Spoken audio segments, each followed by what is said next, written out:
Ayun mga guys, magandang araw sa inyong lahat. Magandang umaga, magandang tanghali, magandang hapon, magandang gabi. Saan man kayo naroon, magandang araw sa inyong lahat. Muli naman tayo mag-update sa Manila Beach. Ngayon na nag-uumpisa na ng mga ulan-ulan saan man doon sa mga ibang lugar na may umuulan at may bagyo na. Lalo-lalo na sa bandang Bisaya. Kaya mararamdaman na natin dito sa Manila Bay ang parang nag-iba na ang kulay ng tubig at parang may halo ng parang umitim ng kaunti at may napapansin tayo dito na ang mga isda ay namamatay. Maraming mga namamatay dito na napapadpad sa tabi ng dalampasigan ng Dolomite Beach sapagkat nagbago na naman ang klima ng karagatan at natapos na yung mga init ng araw at init ng panahon na ngayong biglang uulan kaya nananibago ang mga ating mga isda sa karagatan. Kaya ayan, may makikita kayong mga isdang na namamatay dahil siguro na iba ang oxygen ng ating karagatan dahil may umuulan na. Nag-uumpisa na yung ulan-ulan at ngayong araw na ito ay umuulan-ulan at may bagyo sa ayon sa balita sa may bandang Samar ay may bagyo. Kaya hindi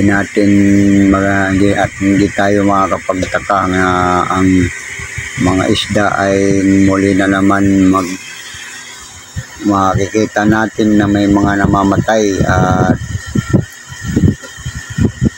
makikita natin sa dalampasigan na may mga namatay na mga isda dahil sa pagbabago ng klima sapagkat ang dagat pag umulan may iba ang oxygen. Ayan, may mga maputi na mga makikita nyo ay isda yan na namatay.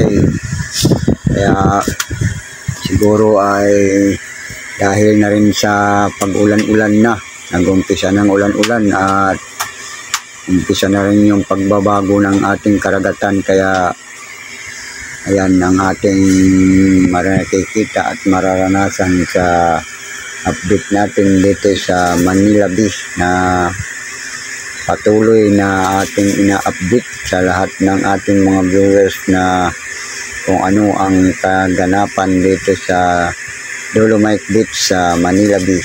Ayan, malinis ang Manila Beach pero ngayon nagbabad ka ng ulan-ulan kaya maasahan natin na marami na rin mga darating dito ng mga basura dahil sa mga bagyo na naman na darating.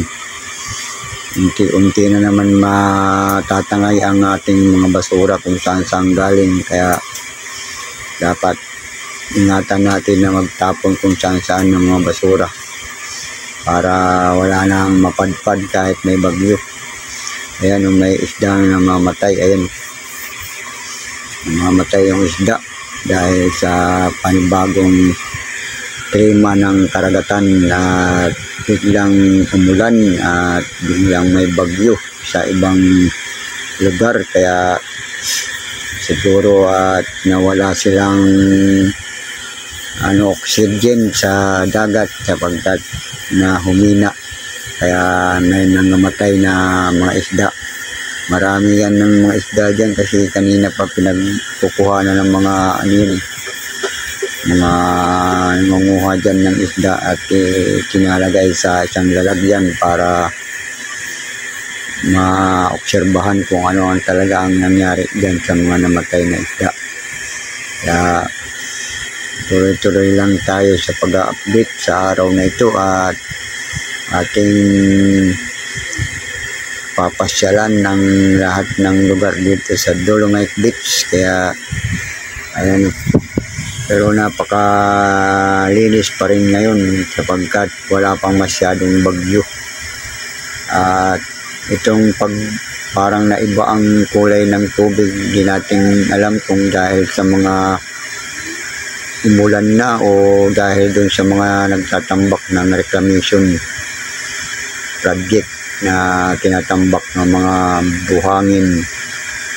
Kaya naiba ang kulay ng ating tubig dagat sapagkat di natin alam kung alin ang mga naging sanhi dyan, yung dahil sa pagtatambak ng reclamation o dahil dun sa umulan kaya at may ulan-ulan na.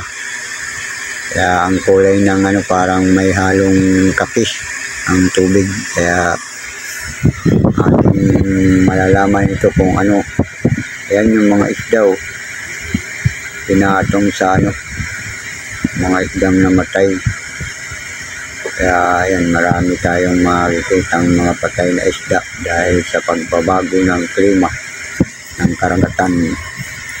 Kaya ayan, natin matukoy kung ano talaga ang nangyari dito sa dagat o sabagay natural lang yan yung pagka ang sobrang init ng panahon tapos biglang uulan, ganun talaga nangyayari.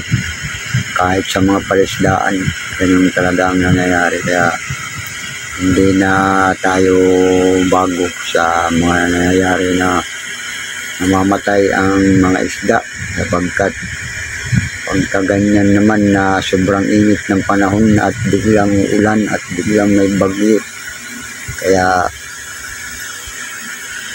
ganyan namamatay ang mga isda.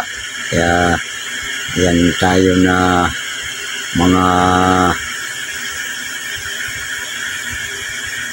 tabing dagat, alam natin yan at mararanasan natin na ang talagang dagat pagka biglang umulan at nagdaan sa sobrang init at biglang uulan, ganyan na nangyayari. Kaya hindi na natin bago ang mga pangyayari sapagkat nangyayari na yan madalas kahit sa mga palaisdaan ay nangyayari na yan. Kaya ayan ating mararanasan at matutunghayan sa araw na ito sa ating update ng Manila Beach, Dolomite Beach. Kaya ayan, napakalinis at maaga pa ngayon at wala pang masyadong namamasyal sapagkat mamaya-mayang hapon pa ang maraming namamasyal.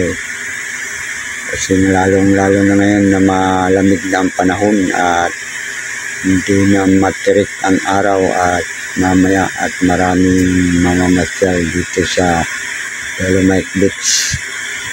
Yan ang nangyayari. Kaya ngayon wala pa masyadong namamasyal kasi maaga pa at mamaya-maya at maraming yan at ang bandang hapon. Kaya bandang hapon talaga ang maraming mga namamasyal dito. Kaya ngayon solong-solo natin to. Kaya in-update lang natin ang mga namamatay na mga isda at kung paanong nangyari dahil siguro sa pag-ulan. Umuulan-ulan kasi ngayon. Kaya